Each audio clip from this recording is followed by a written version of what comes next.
Thank you very much for coming. I have had the pleasure of working with these three leaders in different guises for a very long time, years and years and years. And I'm so thrilled that you joined us today to think about serendipity, how to engineer more of it, and how to engineer more of it for more people.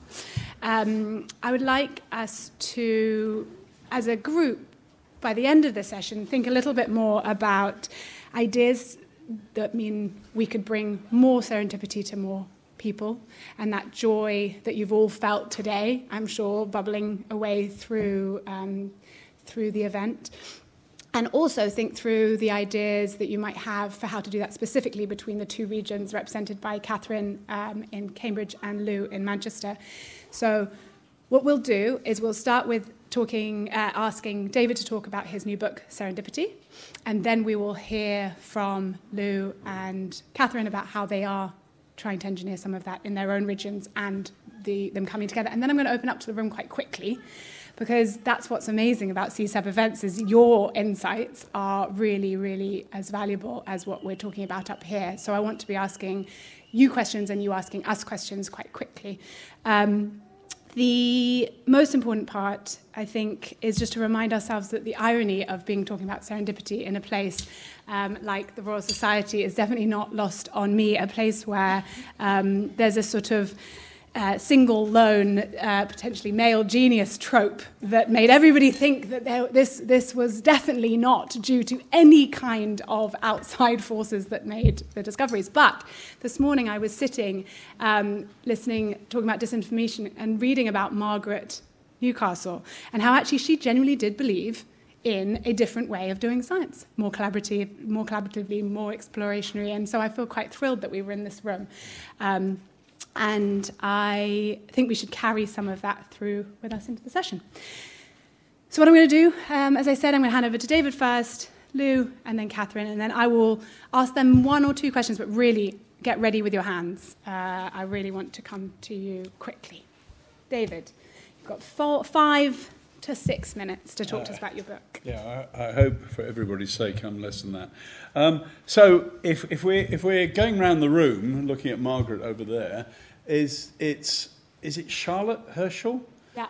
Up there? I don't know. And I don't know who can read this, but it says, in consequence of the friendship which I know to exist between you and my brother, I venture to, and the bit down there is saying, would you please take a look at this little note down here, okay? It actually turns out that her brother, being away on holiday or whatever it was, she'd then gone and discovered a whole load of comets, and you can see the stuff up there. But the point that I want to make is that implicit in all of that is a network. Basically, she knew the brother knew the person who would be interested in this and therefore would be able to do something about it. And that point, and Tabitha's made the point already about this being privileged, is really right at the heart of what I've been trying to do with this. Right at the heart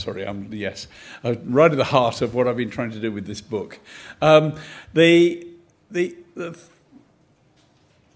entire career has been marked by these seemingly chance events where good things have happened as a result, particularly of me taking an interest in other people.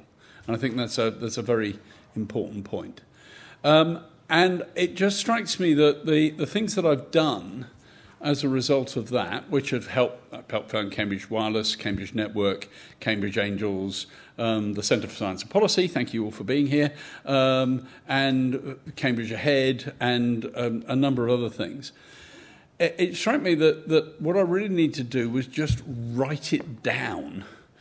And I sometimes think about this as the kind of master builders in the 12th and 13th centuries building the cathedrals, but they didn't really understand about the civil engineering and the equations and the principles behind it. What I wanted to do was trying to start to encode what is really going on and why it is that these seemingly chance events seem to happen quite a lot of the time, which is hence the title of the book. Serendipity, it doesn't happen by accident. And the book talks about Well, it starts off with Darwin's entangled bank as a way of thinking about complex systems. It then talks about the Lunar Society, which was founded in 1765, and those of you who know what the price of the book is will now know why it's £17.65. The Lunar Society, which was working in parallel with the Royal Society, and in fact in the book I talk about the differences in approach to networking and how they work between the Lunar Society and the Royal Society. I'd look particularly at Cambridge. Cambridge has generated nearly 1/3 of all the unicorns in the United Kingdom. It's an astonishingly successful place. Why?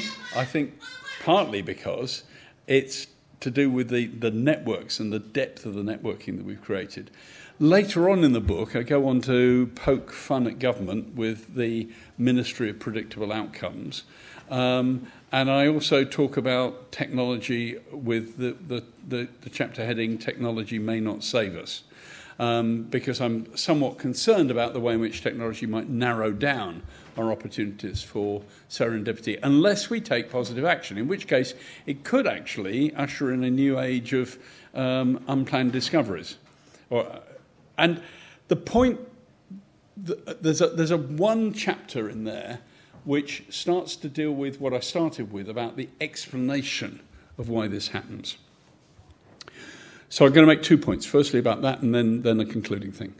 The chapter about how this works is based around 2 villages. One's called Nodebury, and the other one's called Edgerton. And in network science terms, one is a large world network, and the other one, unsurprisingly, is an aristocratic network. The pun is a bit on Bridgerton, but edges and nodes are the way people think about networks. And Nodebury has a very long distance on average to go from any one inhabitant in the village to another inhabitant, until you connect 3 people, you make 3 connections within the village, in which case the number of jumps that you have to make in Nodebury to be able to connect to anybody else in the village drops very dramatically. In Edgerton, that already occurs because there are people like the Erdoshes who are very well connected, and they span everybody.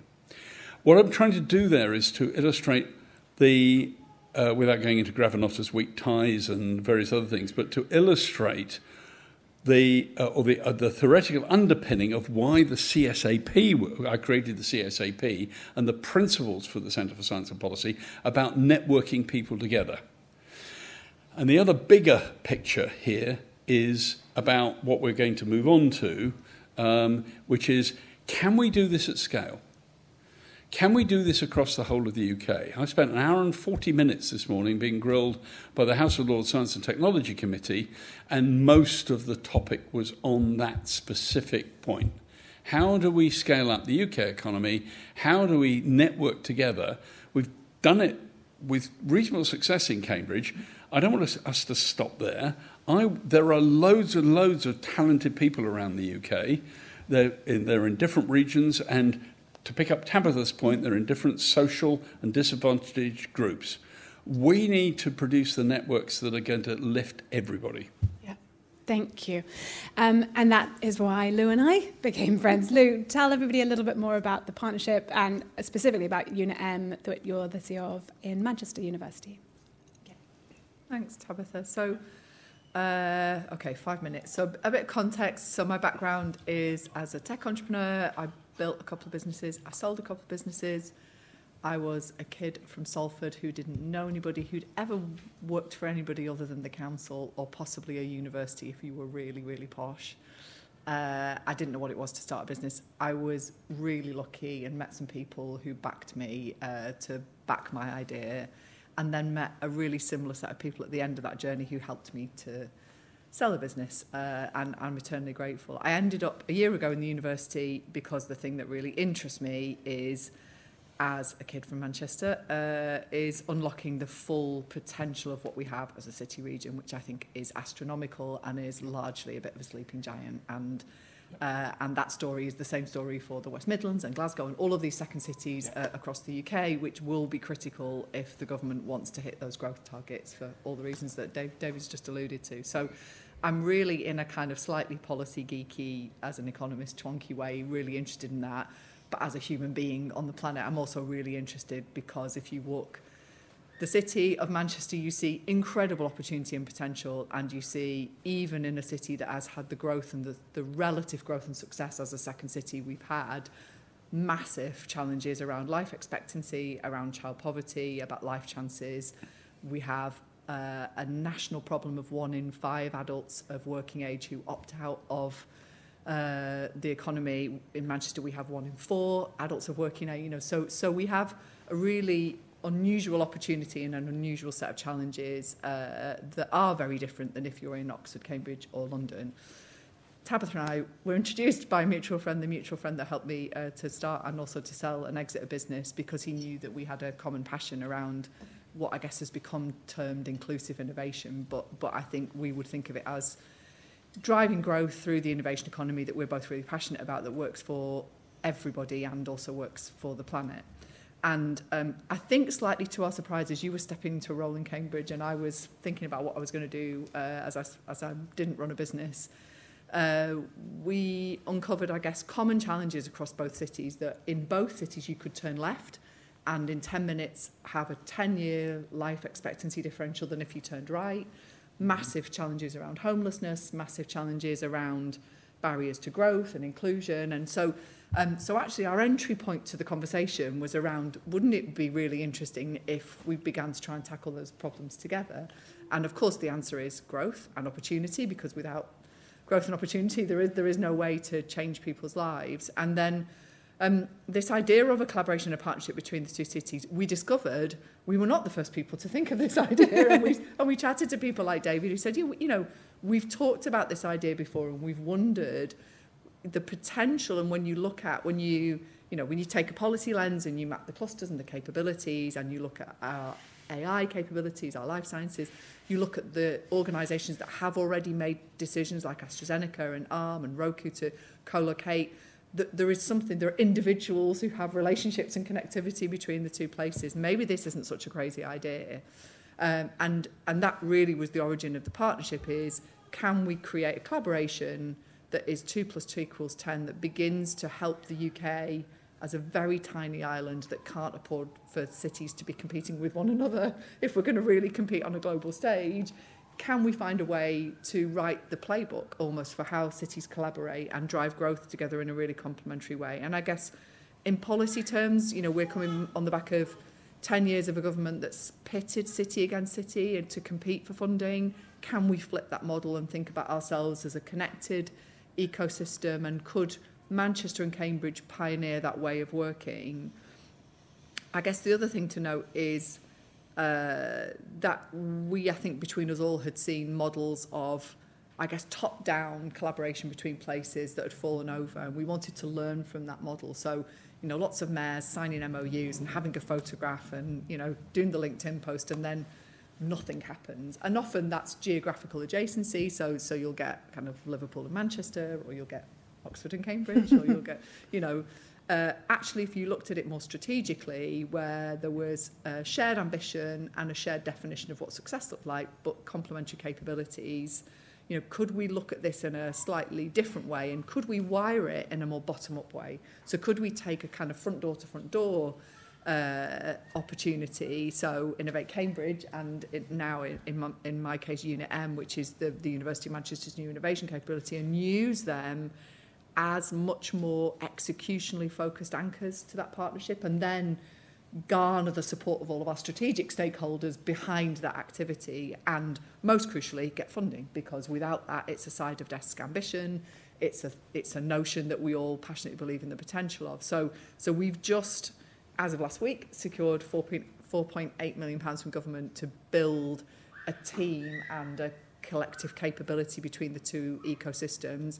Really interestingly, for the experiment, it isn't about trains or transport or housing or building buildings. It's about people and programs and creating serendipity and beginning to engineer that serendipity and that connectivity into those two ecosystems and seeing what can flourish. So I guess we're right at the start of an experiment in how growth might work in a more progressive model, which hopefully will prove some of what David's already proved in his career. You'll test it, not prove it. Thank you. And Catherine, the Exec Director of Innovate Cambridge, tell us from those humble beginnings, what is the plan next?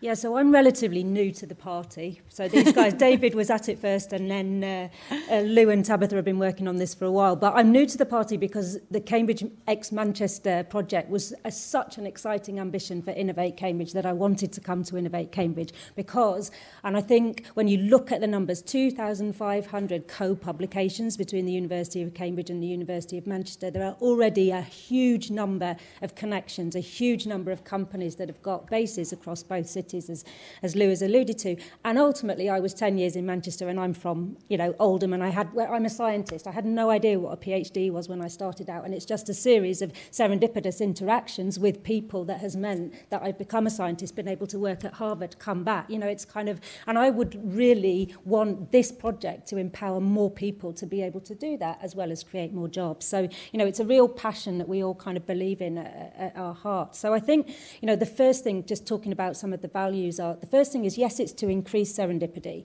but it's also to democratise access to that serendipity, because you might bump into someone, but unless you have the skills to be able to make something of that serendipitous interaction and create an opportunity for it, then actually the serendipity on its own it's not worth anything until you know how to use it. I think the second thing, and probably I haven't read David's book yet, but it's first on my list to read, but basically around the Cambridge-Manchester partnership, it's really important that we can engineer a framework so that this serendipity and opportunity happens much more frequently. And it happens when you're not even necessarily based together in the same city. And we can use digital ways to connect better and create kind of opportunity and serendipity.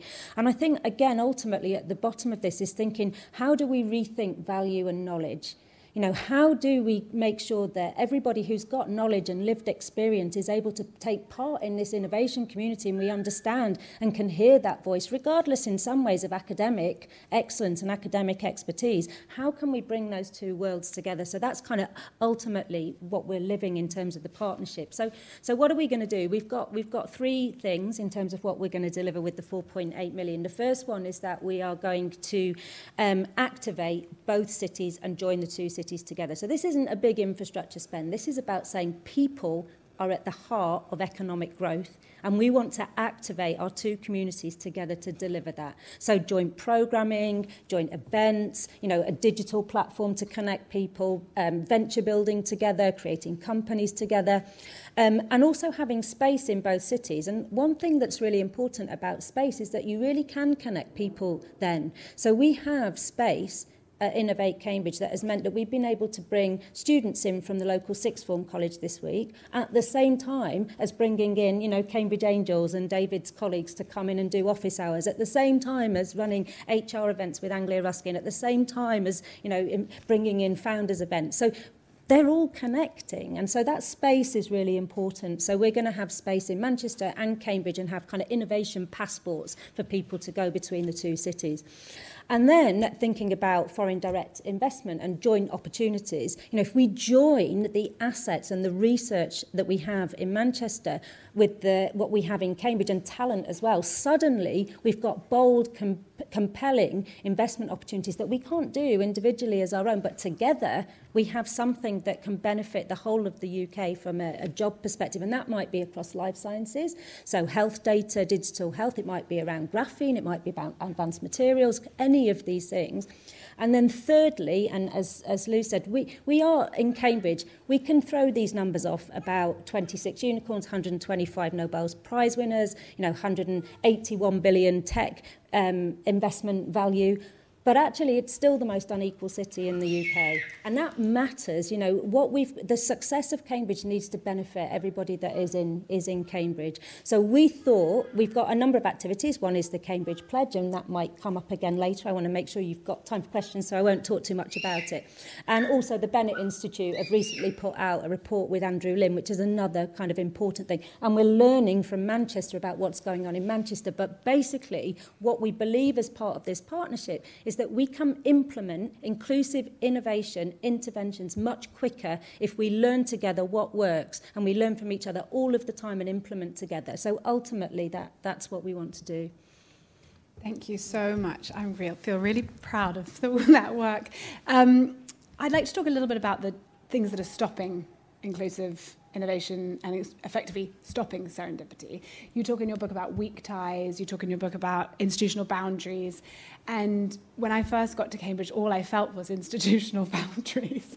And I don't feel that anymore, because obviously I am now maybe potentially in those institutional boundaries, and you just can't feel them, and they are still very, very truly there. And so I'd love to hear all three of your perspectives on what's the hindrance to serendipity, and what's stopping us being successful as a country, but what's stopping us being successful as individual cities, or even ecosystems. Do you want me to go first? You go first, yeah. Yeah, there's many levels of answer to that. One, I think, is about aspiration. I mean, Tabitha, you could probably bulldoze your way through stuff. And I think that not everybody is talented in quite the same way. So we need to actually encourage people to think that these things are possible. I think going back to when Herman, Alec and I started Cambridge Network, one of the things that Herman did was bring people from the West Coast to give talks, and we used to get 250, 350 people at these talks. The most important thing about those talks was not the actual content. It was, wow, we can do this stuff. And I think that was part of the change in culture and attitude that went through Cambridge at that time.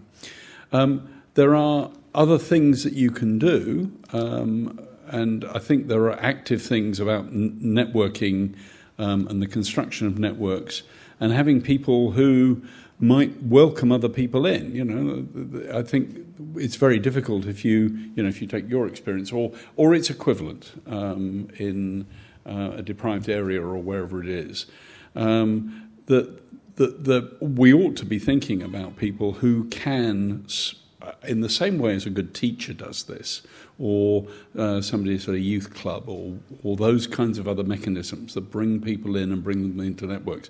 But recognise that this stuff shouldn't be done in quite the chance way that it's done. We could construct it. And finally, this point, which plays to the point about Manchester and Cambridge, but applies at the moment that we're trying with the Growing Together alliance between Cambridge and other cities in the UK. Just spread that networking and give people the model so that they can think about it. The strange thing, I think, about this book is that I have to explain it to anybody. It should be part and parcel of what we're doing. And I'm going to just a little thing that in Pride and Prejudice, there's Elizabeth is sitting by the piano, and Darcy comes up to her and says, she teases him about not being very sociable. And he says, but I don't have the same skill about being sociable as other people. And she says, I don't have the same skill as I would like on playing the piano, but I blame it on not practicing enough. Just leave you with that one thought. And I think that's a really good point, but also something I've learned, and Lou, I'd love you to talk to a bit, because I think I've learned some of this from you, is that we shouldn't expect people to have to practice at that. The systemic systems that hold some people down while other people can thrive, we need to break down those walls rather than expect everyone to learn. And I think Serendipity is a great book. The other good book is Lean Out by Dawn Foster, who reminded me, as a woman who's a real lean-inner, that is a privilege for me to be able to do that.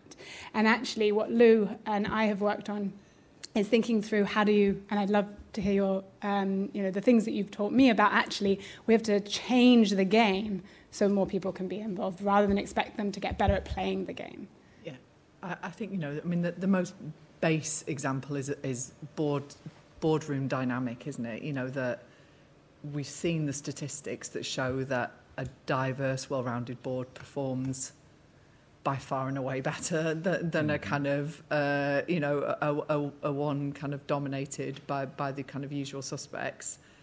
But yet still the expectation is learning how to play by the rules that are already pre-established by that particular demographic, as opposed to completely rewriting the rule book to allow for that. So I think you can kind of apply that to the question around what's the hindrance, you know, what are the barriers to this? And so I think it's not just allowing people to be in the same room, it's taking the room to the communities and to the places where people already are.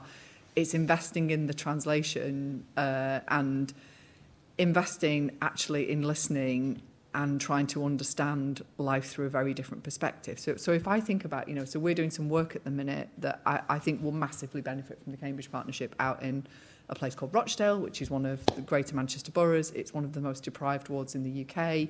It is a place largely untouched by innovation in the last 50 to 100 years, yet was the birthplace of the cooperative movement. As the MP for Rochdale was explaining to me the other week, at one point returned money to government because it was so wealthy as a kind of industrial capital of the north, and it's been depleted.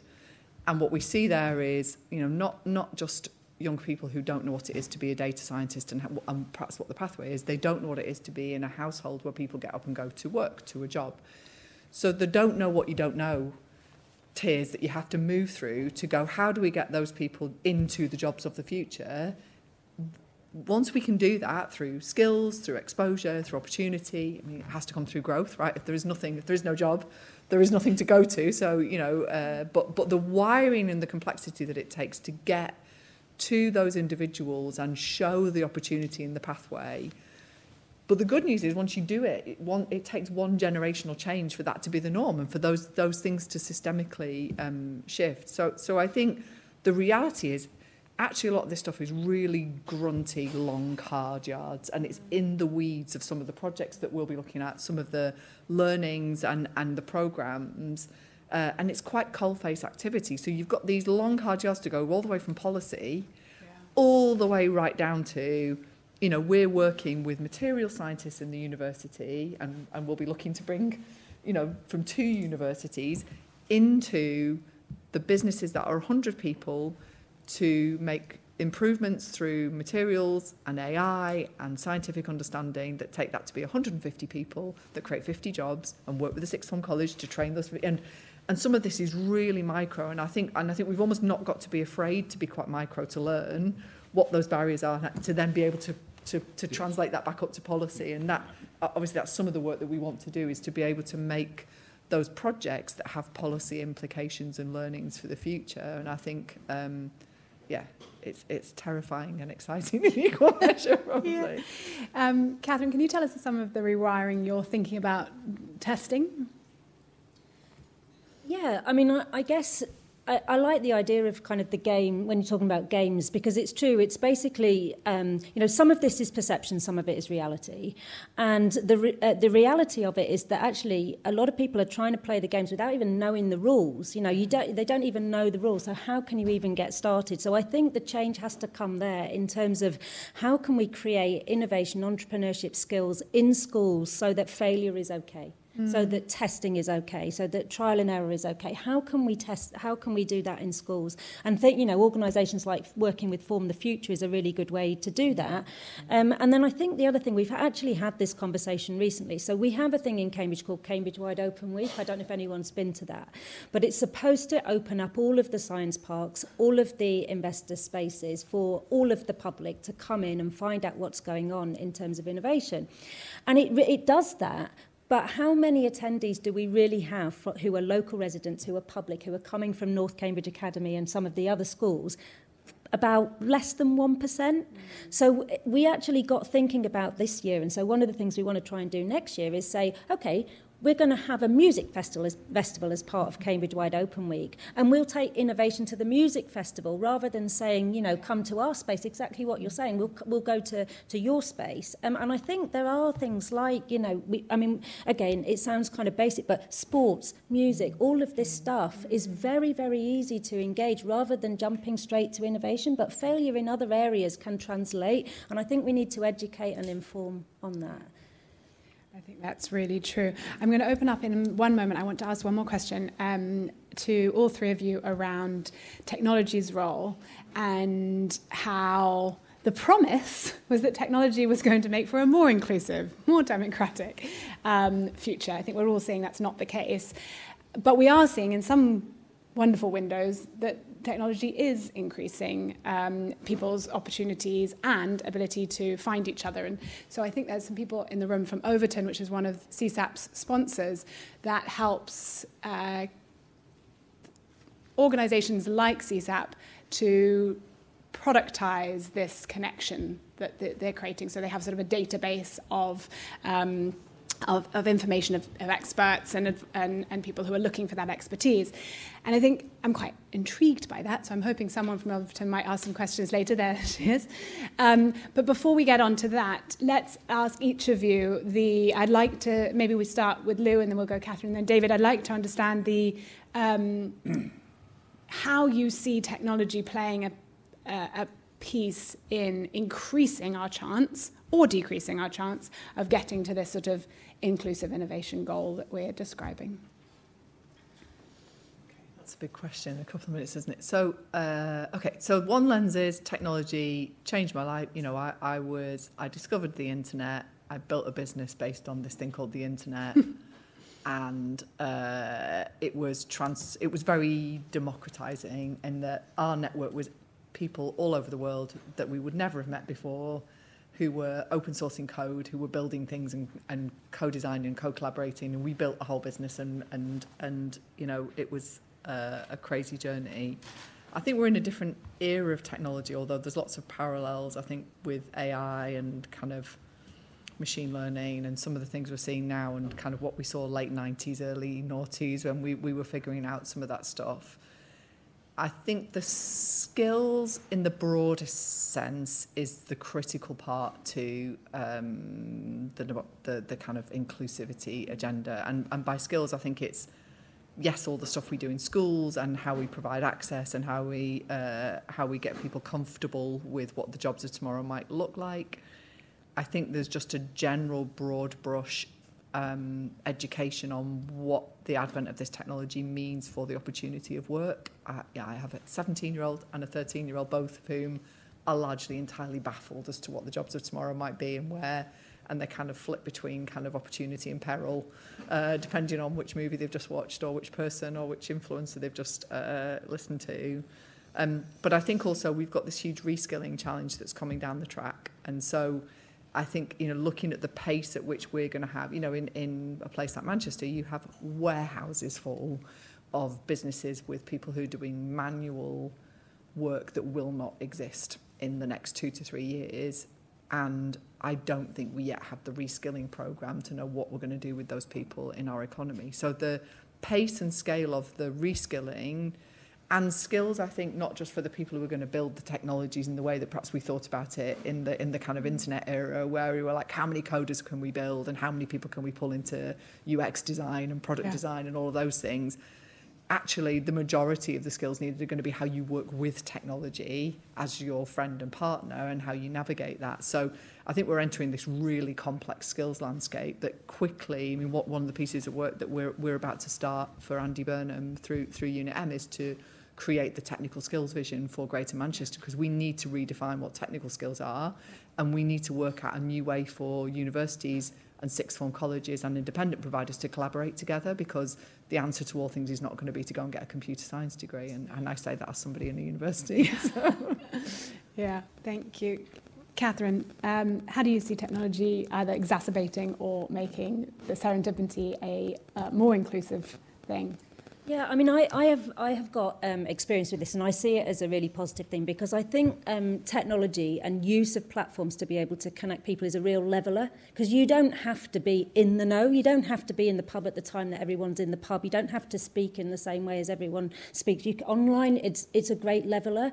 So I know certainly platforms exist to be able to, we say democratise access to Cambridge, so that actually you can get on the platform, you can ask the same questions, regardless of whether you can physically get into the city or not. So it means if you've got caring responsibilities, if you've got disabilities, you can interact online. So to me, that's a great leveler, and it's much more inclusive if you've got those platforms working. I think there's still some methodology that we're missing at the minute of getting the right people on the platform, basically to ask the questions and to answer the questions, but it's a real enabler. And then I think your point on reskilling is a really important one, because a lot of the jobs that we're talking about in innovation, you're going to need AI.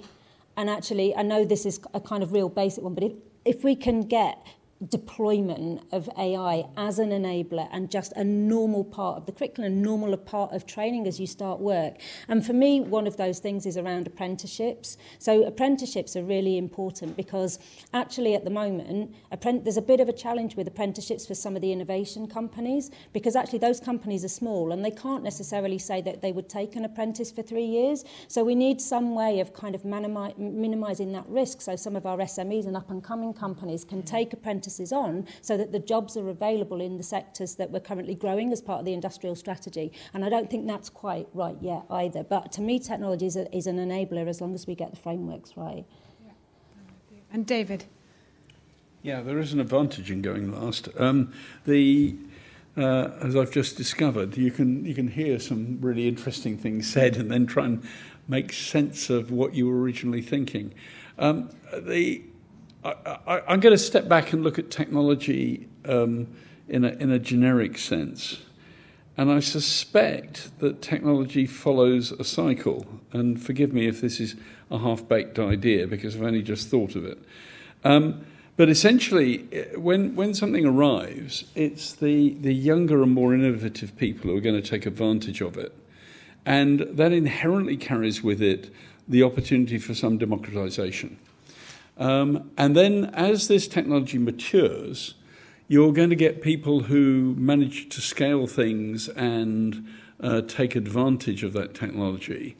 So you then find that tide then turns and moves in favour of things which, in the end of the 19th century, early beginning of the 20th century, would have been regarded as oligarchies. And you can see the same kind of thing, I think, happening in the United States at the moment. So it goes in this. I think it follows some kind of wave. In the meantime, what I think the response from government and policy is to do things of the kind that we're talking about the skills, because in that early stage, when you run out of the innovators who can just sell fuel, you're going to need to provide people who can help with that. So that is in fact helping with that democratization. But actually, the long run response of government has to be to regulate and to set the rules for how this game is going to be played, because the people who can take advantage of the technology won't be thinking about equity and spreading the wealth and all those other kinds of things. Although, to be fair, people like Rockefeller and so on did rather more than some of the billionaires that we've got in the United States at the moment.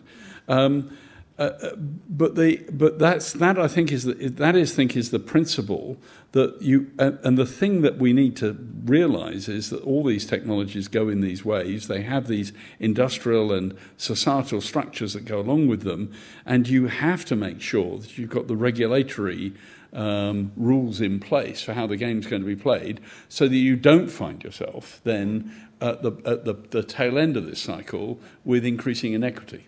Yeah, which is probably where we are today. Let's throw to the floor. I'd love to see some questions. I think we'll try and take 3 at a time. So if we take, thank you so much, these two and then one over there. Hello, I'm Alexis. I'm the Impact Director at Hughes Hall at Cambridge.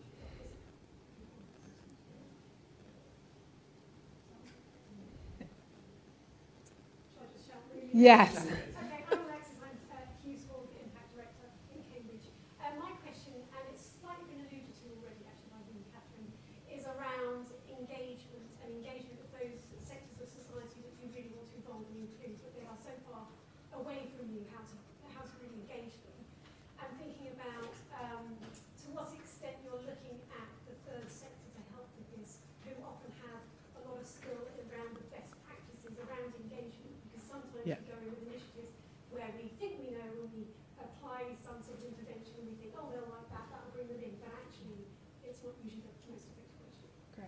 That's a really good one for Catherine. We'll take all three and then we'll come to each of you. Yes, Lady from Overton. Yeah, from Overton. So mine comes with a slightly different angle. Our product is trying to connect researchers with policymakers to help kind of bridge that gap between the evidence-informed policymaking.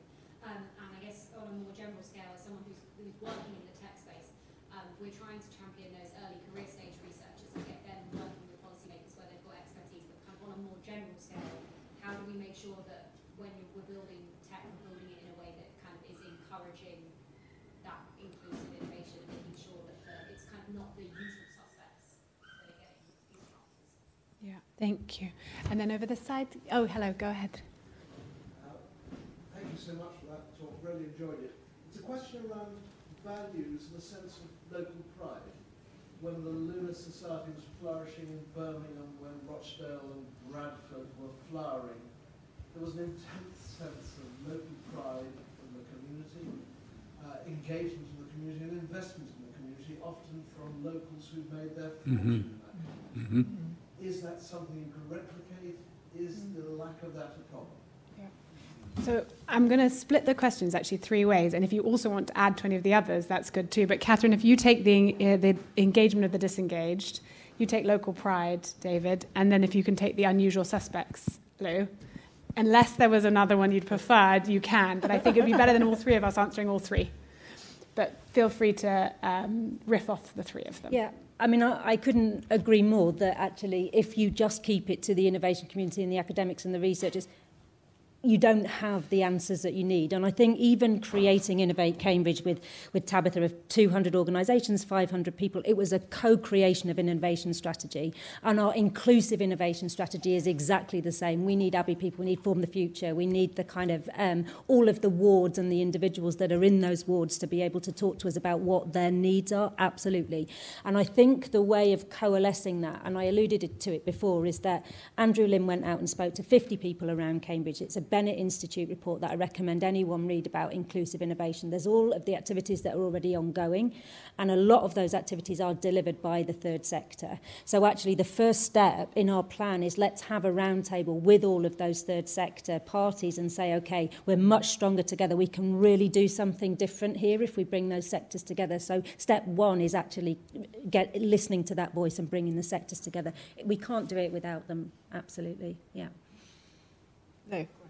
I'll talk about, as a tech product design geek, this is a question made for me.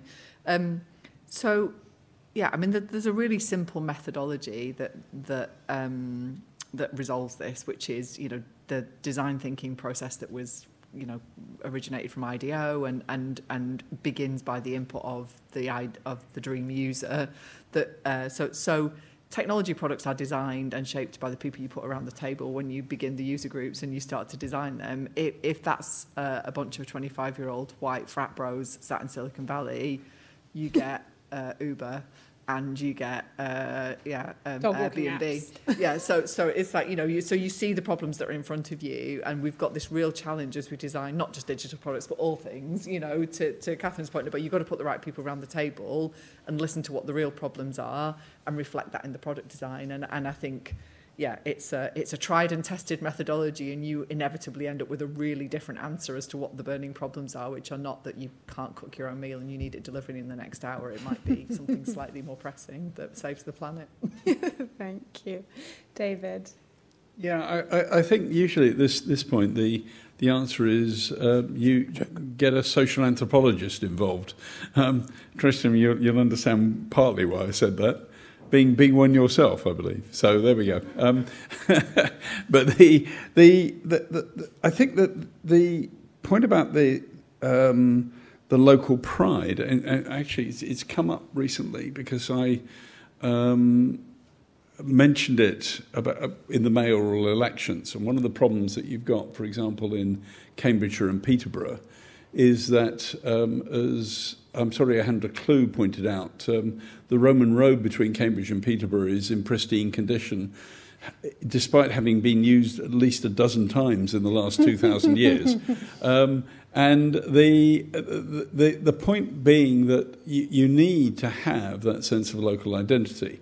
And I think if I look back on the evolution of what's happened in Cambridge, it is that recognition that enabled the networking to take place and for people to feel that they were doing something.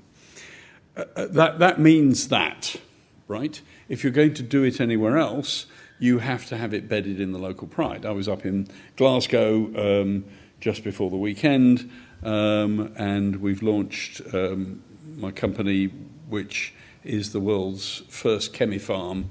It is the world's first automated system that will make a general machine that will make you any molecule, right? So you can make anything. And there's nothing like it on the planet. And we've done it in Glasgow, and the sense of pride and the number of MSPs who've turned up was quite interesting.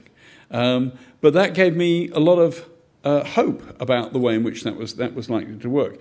So I think you do need that local identity, that sense of a society grows great where people plant trees whose shade they will never sit under.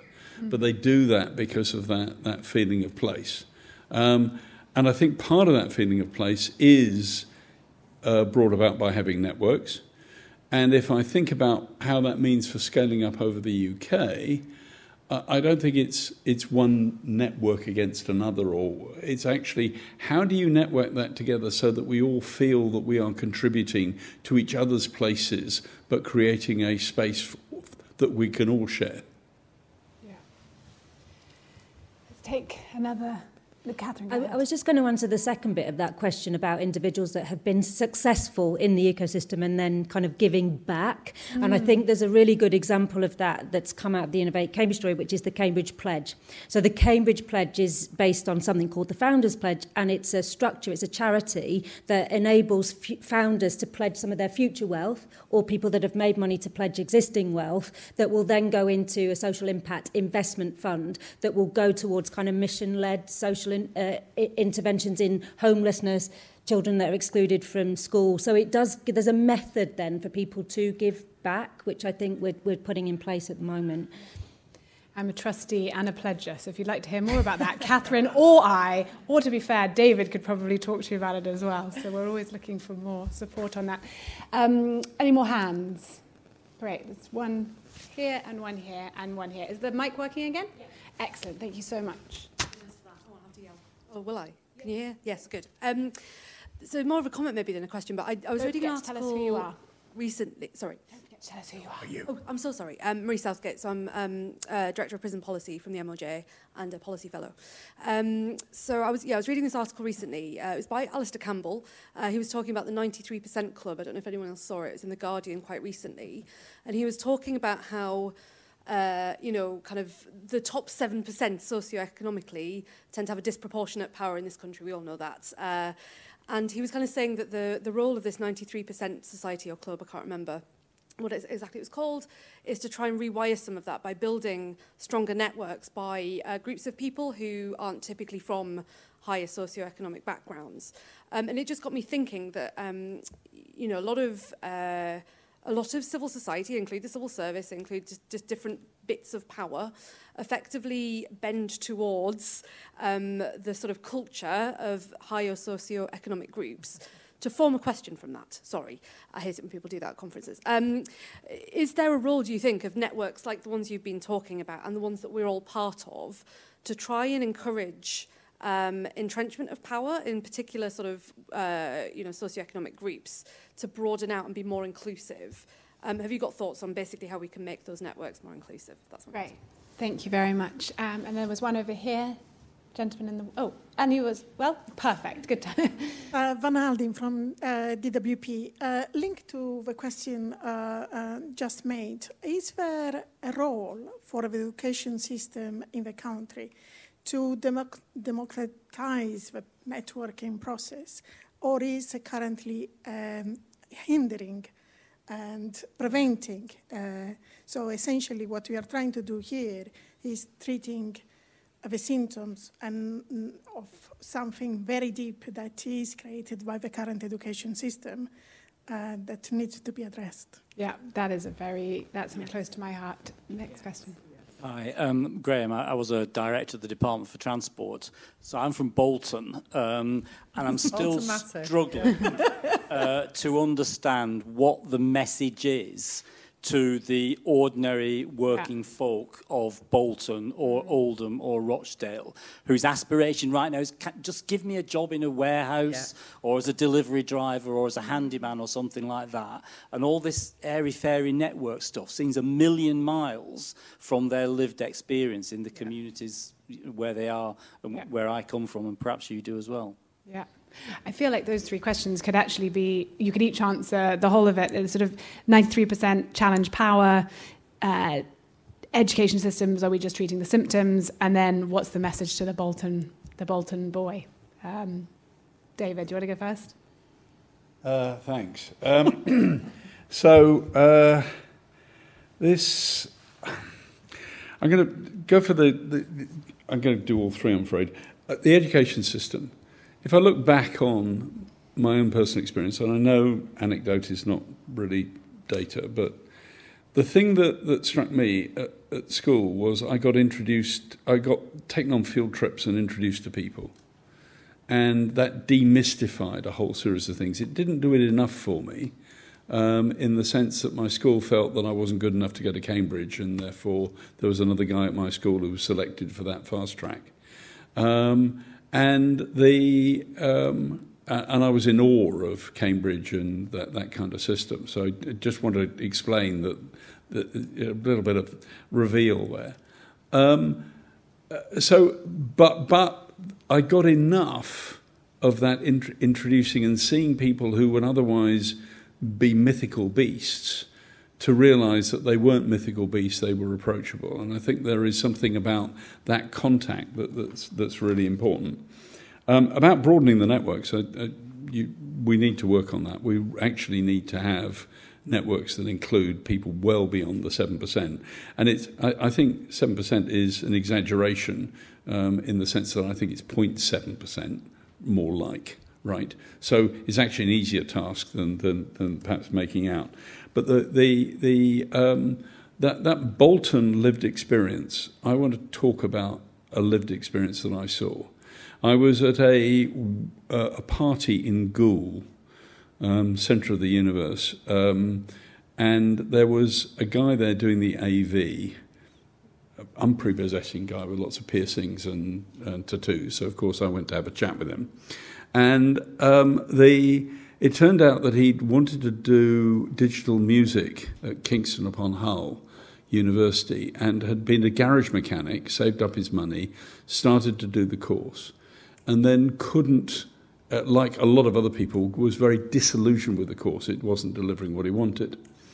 So I then said to him, look, so you've got all these mates who've left the course and they're all doing different things. He says, yeah, and I can't get a job as a garage mechanic and I can't do things. I said, well, why don't you all get together on a weekend and do some stuff together and see if you can, because your mates are all good at this stuff. And the light wasn't coming on in his eyes in the way that the light, when I talk to people in places like Cambridge, talk to people like that, the light starts to spark, right? They sort of think, oh, there is a way of doing something like this. That's a big problem. That's a big problem. This chap, who was really talented, just couldn't see his way out of the mess that he was now in. And the opposite, he was finding the opposite of what I write about in this book. Lou. Wow, this is a big conundrum, isn't it? So I think if you go to the 7% club or the 93% club, I think there's a kind of sometimes well-meaning, sometimes tokenistic effort, I think, that comes to get this stuff right. I think the problem is, in a sense, sometimes you need the people in the room who don't lean in when you ask for volunteers. You need the people, and you often find yourself with the same volunteers as we all will do in the same rooms, and that doesn't really shift the dial. So the really knotty question is how you give the people who don't naturally lean into any of this the opportunity to still participate. And I think that's like, you've got to change back to the rules of the game. You've almost got to change the nature of the participation and what it is. And a bit to Catherine's, but actually sometimes some of those people will want to participate not necessarily face-to-face or physically in the room. They'll want different mechanisms to influence. So I think I've not yet seen actually many great examples, except interestingly in the third sector, where sometimes they do this stuff really well in a kind of civil service way for us to really, really meaningfully, although I think some of the work around digital government is beginning to get there because there's a really smart set of people beginning to pioneer and design some of that. So that's going to be one to watch. The education system piece, I mean, this, like Tabitha and I both feel really passionately on this, and I was the kid from Salford who went for an interview at Cambridge because I didn't know enough, because I knew that Cambridge could be the gateway to something better and something that aspirational, and I turned up and it was me and 20 boys from Harrow, and I just didn't understand the rules of the game. So like that kind of how you find those transformational paths. We looked at some employability data at the university. It was really interesting the other week. And perhaps won't come as a surprise, but it's evidence, so it's useful, which was you can, as a student, you can work your way through the university with exactly the same A-levels, go on exactly the same course, get exactly the same quality of degree, and go out into the world and be infinitely more employable and have better life chances if you went to private school still. So something happens really early on in the education system around confidence, and you know, probably the amount of focus you get because you're not in a class of 45 kids and all of those things. So a lot of this is so deep rooted, and when you look at like our world of investment and, you know, like young girls and their attitude to raising money and taking risk and all of these things, so we've got a massive job to do, I think, to unpick some of this. And then like so I do actually, I try and see, back to the Rochdale example, I try and see things through that lens of, you know, people like us can turn up and bang on about innovation and ecosystems and all of these things, and it largely means nothing. And I think that's why that kind of work is really important, is to get down to the definition of success that says, but if you are that person in Bolton or that person in Rochdale, like, what is the meaningful difference that any of this is going to make? And there's some brilliant work, I don't know whether anybody's seen it, through the Good Growth Foundation, which is beginning to poll some of this, which is really interesting. And this is the disconnection we've now got with government, is ministers and mayors and people will stand up and say 10,000 jobs and an innovation economy and all of these things. And there's just absolutely no mental connection to the average person on the street of what that... In fact, worse than that, they now don't believe that that's going to have any impact on that. So we've even gone past that point of like, I don't know what that means, to like, yeah, I'll believe it when I see it. And so the reality is, and rightly so, people only believe that it has any meaning, and it actually only has any meaning if it changes your life or the life of your children. And part of the really interesting political challenge we've now got is, if that doesn't change in the next 2 to 3 years, we are going to find ourselves in a really, really interesting position, because people are not necessarily seeing their life meaningfully change for all of the invention of new technologies, for all of the big numbers, for all of the fancy policy papers on innovation, for all the industrial strategies.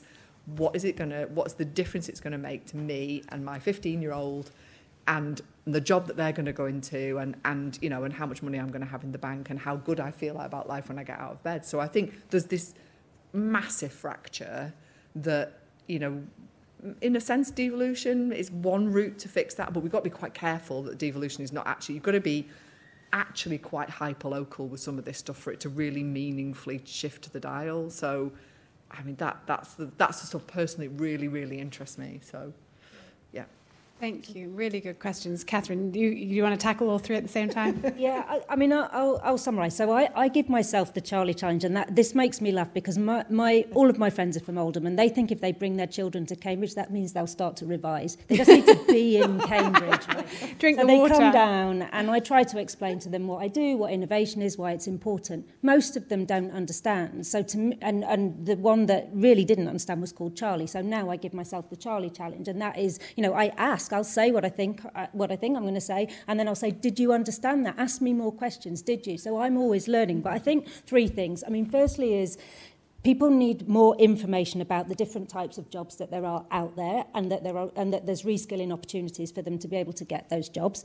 I think secondly, we need to be able to empower people to use the knowledge they have, and that it is valuable knowledge that they have, regardless of whether they're not necessarily been to university and they're from Bolton. That knowledge is really useful, so how can we try and empower them and capture that? And the third thing is making it really clear that a lot of the funding and the benefits for having innovation and having these companies in the area, they might benefit your local football club, for instance, or you might be getting benefits in other ways that are not necessarily through jobs. And so for me, maybe some practical things. One is actually, why are we not employing consultants from the guy in Bolton and saying, here's a consultancy project for you? You know, why don't you come back with what you think are the solutions in terms of finding jobs and innovation? Why are we not going to community centres and setting up innovation clinics or Cambridge Angel Hours? Why are we only doing them within our sector? And maybe thirdly, we can learn from things like, for instance, the Cambridge Biomedical Campus is a good example of this. On their advisory board, they have nurses, they have patients, they have people that are day-to-day living that experience and giving them the advice back. So we can shift that and translate that model into other areas around tech and innovation. So, you know, those are my thoughts on that. Those are some really good ideas, and I'm going to just use the mic as I have it to also suggest one of the things that I've been working on is a TV show. I think that talking about sort of meeting people where they are, people love telly, people love The Apprentice, people love Bake Off. Why haven't we explained to them that science and technology is as fun and as for them, especially the more it becomes more for them? I mean, I built an app yesterday with Lovable in 3 minutes. I mean, 3 minutes. There's an app that you can upload a picture and write text and it will produce a book. I mean, in 3 minutes. I'm not joking. It was questions. Lovable. Yeah. Lovable is brilliant. Sorry, a children's book. I wasn't specific enough. Close. I'll explain later. It's actually a very good idea. And I'm talking to TV execs about how we take a competition-style show, a hackathon-style, competition-style told like an Apprentice, and a hackathon experience like we have all experienced in one way or another, and explain to people that this is for them. This isn't about people in white coats or people from the valley in their hoodies flying in to solve problems for us, but it's actually about young people using technology today, young people and old people, that are using technology today to solve problems that they actually have. So the idea in the show, for example, is that they will go to their local corner shop and ask what the challenges are there, but also the football club, the fashion house, the zoo, the hospital, and generally start to understand why are we in a situation that you can get your Amazon delivery within 8 hours and you can't get your rubbish collected for 8+ days. It makes no sense.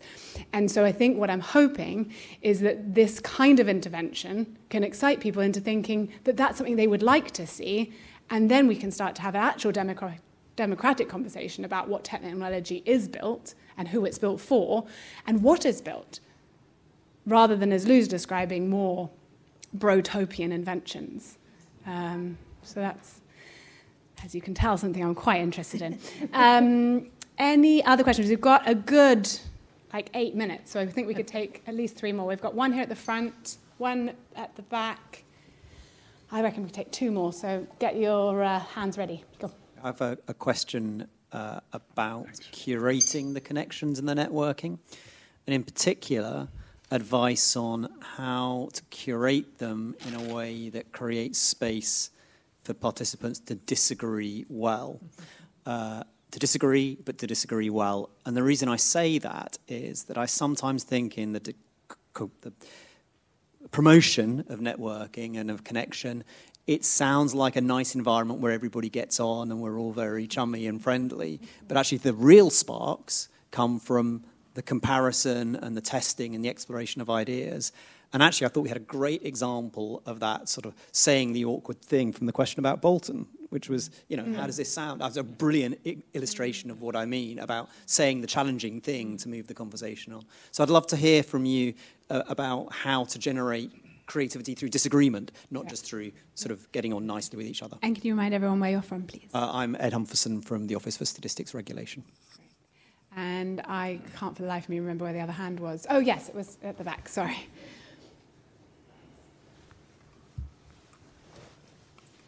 Hi, I'm Hilary Newis, and I'm from the British Science Association. I thought as a representative of the third sector or voluntary sector, I'd just stick my hand up. But also just to say that, as someone else has said, the third sector does have a lot of experience of engaging with people, as we say, who don't normally engage with science and technology. So we've been doing a lot of work in this area with community engagement and how to go to places where people are, so to have science festivals in a shopping centre and things like that. So if you want to see what we've been doing, and do have a look. But thank you very much to the panel for all the talk you've given. I'm interested, wearing another hat a little bit, on the engagement between Liverpool and Manchester. It's probably building Cambridge and Manchester, Liverpool. I'm slightly worried, Mr. Panelist. Yeah. Cambridge and Manchester, and how you went about, whether that's physical or real or project-based, and how you go about sort of engineering those sort of engagements. Great. I think that too might be our last question. So if Catherine and Lou, you could start with talking about the Cambridge-Manchester project, and of course throw in some Liverpool, and then let's all answer, the three of you can answer Ed's disagreeing question, because I think we've done quite a good job of doing some disagreeing. But Manchester-Cambridge, Catherine, do you want to go first, then Lou, and then we'll come to the other question?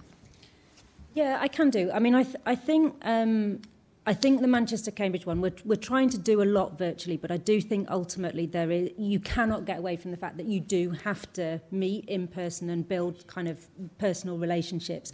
So what we have done is built into the programme. We've actually got a big travel budget so people can go back and forth so that we can do that. So there will be a per project basis. I think some of the things I alluded to quite quickly when I answered first are things like having joint venture building programmes, having joint mentors. For instance, AstraZeneca are going to have mentors in Manchester and will travel to Manchester to support companies in Manchester. So there's a bit of both. There's a bit of kind of making sure that people have got physical interactions as well as the virtual ones. I think the disagreement question, that is so tricky, isn't it? I mean, so I think the first part of that is, how do you get the kind of questions that we've just had if you haven't even got the right people in the room? I mean, that's the first challenge. You've got to make sure you've got those people saying those questions in the room. I mean, the only answer that I have with that is that, we do things like, we call it think and drink, where people put anonymous thoughts into a box, they pull them out, and then we discuss them. I think we do have disagreement. I think my bigger question, which I can't answer actually, is what do we do with the disagreement? So I think we have the discussions, but I don't have an answer for what is the practical way we then take those forward into a, strategy. The disagree and commit challenge. Yeah. Lou? Catherine's covered brilliantly the question around how we're going to do it. I think one of the things we discovered really quickly is it's very motivating when people have shared passions, and that might be, material scientists who want to, co-create. It might be a shared passion around inclusive innovation, but the motivating driver is a shared area of interest, and that quickly becomes quite compelling for people to participate in. The disagreements point, it's interesting, isn't it? Because I think this is the peril of social media, is we're finding ourselves in groups of people who violently agree with us, and therefore our narrow view of the world is shaped by, and I can see in my own children a discomfort with debate and disagreement. Maybe that's just teenagers generally, but so I think it's one of the things we'll have to think about, is how you curate opposing opinions, because really good stuff, in a sense, more good stuff comes from that than it does from everybody nodding at the same thing and telling each other they were rather wonderful. That doesn't necessarily move anything forward. So I think we'll have an opportunity to kind of design that in a relatively micro way, that we'll share those learnings, we'll be really open about what works and what doesn't. But I think we as a society, generally globally, we're kind of in danger of falling down the rabbit hole, aren't we, of content that's filtered because it's shown to us because we will like it, in communities that we're engaged in because we know that we'll agree with them. And this is one of the perils of technology, isn't it, I guess? Yeah. Thank you. David? I'll pass on the Manchester thing, but this disagreement stuff, I think disagreement has got a bad press, or rather it's been tainted by what you were saying, Lou. I live with disagreement. I'm not just talking about my family life. I mean, the thing is that you want to talk to people who don't share your views, right? Because that's the way in which you're going to get challenged. You're going to understand things better. And in a sense, the Centre for Science and Policy was set up in order for those kinds of discussions to take place. I think it's very unfortunate if people react badly to their positions being challenged. Firstly, you do need, if you're going to have views, be prepared to defend them, and that's firstly. And secondly, I think you also need to listen very carefully. And going back to my reference to social anthropologists, I mean, the social anthropologist goes in and listens to what's going on without judging what's happening. Just listen to what people are saying. I had conversations over lunch. 3 things which cut across the stuff that I'm saying in this book and made me sit up and think very carefully about what I was proposing. I think disagreement isn't just something that needs to be cultivated. It is absolutely essential for doing the innovation and for prompting people to move forward. And a good network isn't a network of people who all agree with each other and line themselves up. A network, and I would say Cambridge is a good network in that sense. I bump into a Cambridge academic. They got no inhibitions about telling you that you're completely wrong, and here are the reasons why. That's absolutely fine by me, because we're both of us going to be better at the end of it. Agreed. So I hope that was useful for everybody in your own ways. If you'd like to come and disagree and buy David's book, do come up this way. If you'd like to talk about Cambridge and Manchester, please do talk to Lou and Catherine. And also, if you have ideas for them, but also ideas for your own areas that you'd like to plug in. And if you want to talk about telly, I'm over here. Thank you very much. See you soon. Bye-bye. Thank you.